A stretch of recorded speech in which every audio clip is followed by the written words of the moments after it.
কটা কথা বলতে চাই ভাই, কথাগুলো যদি ভালো লাগে ভিডিওটা আপনারা দেখেন, আবার অন্য একজনের দেখার মতো সুযোগ করে দিন।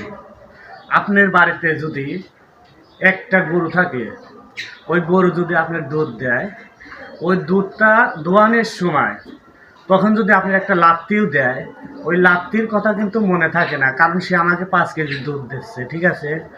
আর একটা বাপ যদি সকালবেলা উঠে না খায় কাজে চলে যায়, ঠিক আছে, সারাদিন পেটে গামছা বাঁধে খিদের যন্ত্রণায় জটবট করতে করতে, ঠিক আছে, কাজ করে 500 টাকা নিয়ে এসে যদি বাজার সদাই করে, ঠিক আছে, পোলাপানের জন্য নিয়ে আসে, যদি পোলাপান যায় সন্ধ্যার সময় যায় একবার যদি আব্বা কয়া ডাক দেয়, ওই কষ্টর কথা কোনোদিন মনে থাকে না।